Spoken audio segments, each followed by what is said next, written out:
सभी को नमस्कार। मैं रमन शर्मा आप सभी का अपने YouTube चैनल पर स्वागत करता हूं। अगर आप इस चैनल पर नए हैं तो इस चैनल को सब्सक्राइब करें और वीडियोस को लाइक, कमेंट और शेयर करें। आज हम महाजनपदों के उदय के बारे में पढ़ेंगे। महाजनपदों का जो परिचय है उसके बारे में पढ़ेंगे, जिससे हर तरह के एग्ज़ाम में बहुत से क्वेश्चन पूछे जाते हैं और ये HSSC CET ग्रुप डी के लिए मोस्ट इम्पॉर्टेंट क्वेश्चन है और दिल्ली पुलिस का भी एग्ज़ाम नवंबर में बताया जा रहा है, तो उसके लिए भी मोस्ट इम्पॉर्टेंट टॉपिक है। जैसा कि आप इमेज में देख पा रहे हैं, भारत का एक नक्शा दे रखा है जिसके अंदर लिखा है ईसा पूर्व 600 में 16 महाजनपद। तो 600 ईसा पूर्व में भारत में 16 महाजनपद थे। इनके बारे में आज हम इनका परिचय जानेंगे। तो आगे बढ़ते हैं।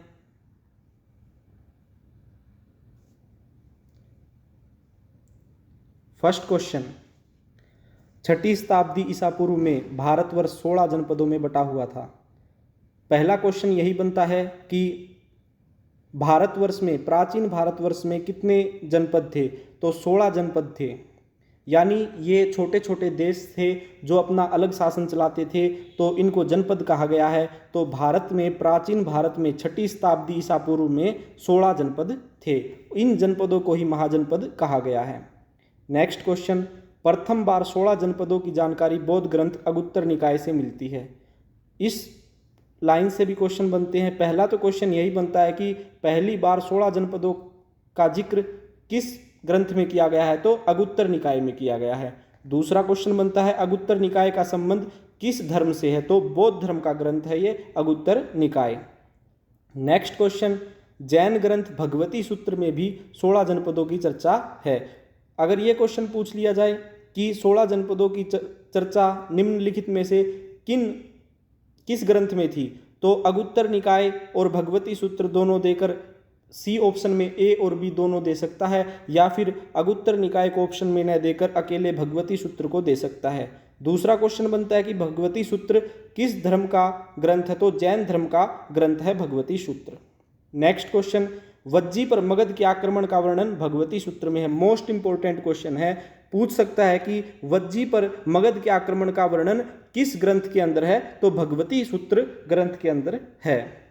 नेक्स्ट क्वेश्चन की तरफ बढ़ते हैं। सबसे शक्तिशाली जनपद, तो सबसे शक्तिशाली जो महाजनपद था वो था मगध। 16 महाजनपद थे, 16 में से एक सबसे शक्तिशाली था, वो था मगध।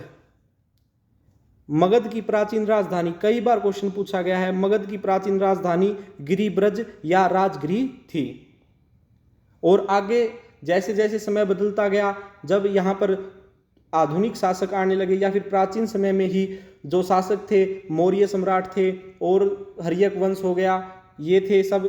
जैसे जैसे अशोक के आया और चंद्रगुप्त मौर्य आए, उन्होंने अपनी राजधानी को राजगृह से बदलकर पाटलिपुत्र में स्थानांतरित कर लिया था। नेक्स्ट क्वेश्चन, बृहद्रथ के बारे में बताया गया है इस लाइन के अंदर। मगध के सबसे प्राचीन वंश का संस्थापक कौन था? तो मगध का सबसे प्राचीन वंश का संस्थापक बृहद्रथ था। और जो बृहद्रथ था इसका लड़का राजा जरासंध था, और राजा जरासंध महाभारत का एक पात्र था।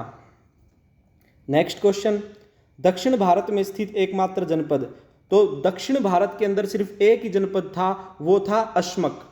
मोस्ट इंपॉर्टेंट क्वेश्चन है, बहुत बार पूछा गया है। नेक्स्ट क्वेश्चन की तरफ बढ़ते हैं। ये क्वेश्चन काफी बार एग्जाम्स के अंदर पूछे गए हैं। इनके बारे में पूछा जाता है कि राज्य का नाम दे दिया जाएगा और पूछेंगे कि इसकी राजधानी क्या थी, या फिर राजधानी का नाम दे दिया जाएगा और ये पूछा जाएगा कि यह किस महाजनपद की राजधानी थी। तो मगध की राजधानी राजगृह थी, अंग की राजधानी चंपा थी, काशी देश की राजधानी वाराणसी थी, वत्स देश की राजधानी कौशाम्बी थी, वज्जी देश की राजधानी वैशाली थी, और कौशल देश की राजधानी श्रावस्ती थी। श्रावस्ती के बारे में हम पहले भी पढ़ चुके हैं, और वहां हम ये पढ़ चुके हैं कि कौशल देश की राजधानी श्रावस्ती थी। नेक्स्ट क्वेश्चन, अवंती की राजधानी, अवंती की राजधानी उज्जैनी थी। नेक्स्ट क्वेश्चन, मल्ल देश की राजधानी, मल्ल देश की राजधानी थी कुशीनारा, या इसे कुशीनगर भी बोलते हैं। नेक्स्ट क्वेश्चन, पांचाल देश की राजधानी, पांचाल देश की राजधानी थी अहिच्छत्र। नेक्स्ट क्वेश्चन, चेदी देश की राजधानी, तो चेदी देश की राजधानी थी सुक्तिमती। नेक्स्ट है कुरु, कुरु की राजधानी हस्तिनापुर या इंद्रप्रस्थ, पहले हस्तिनापुर थी, बाद में ये बदलकर इंद्रप्रस्थ में चले गए थे, तो ऑप्शन में सिर्फ आपको एक ही मिलेगा। नेक्स्ट क्वेश्चन है मत्स्य देश की राजधानी, तो मत्स्य देश की राजधानी थी विराटनगर। नेक्स्ट क्वेश्चन की तरफ बढ़ते हैं, कंबोज, कंबोज की राजधानी हाटक थी। और सूरसेन, सूरसेन देश की राजधानी मथुरा थी। अश्मक, ये अश्मक पहले बता चुके हैं कि दक्षिण भारत का एकमात्र महाजनपद है, तो अश्मक की राजधानी पोतन है। नेक्स्ट क्वेश्चन, गांधार की राजधानी, गांधार की राजधानी तक्षशिला है। गांधार पाकिस्तान में था और इसकी राजधानी तक्षशिला थी, और तक्षशिला उस समय विश्वविद्यालय हुआ करता था, जो पढ़ाई का एक बहुत ही जाना माना विश्वविद्यालय था।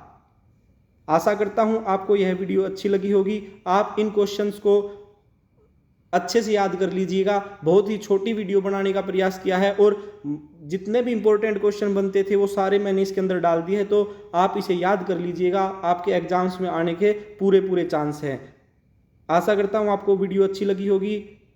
चैनल को सब्सक्राइब करें, वीडियो को लाइक, शेयर और कमेंट करें। धन्यवाद। जय हिंद, जय भारत।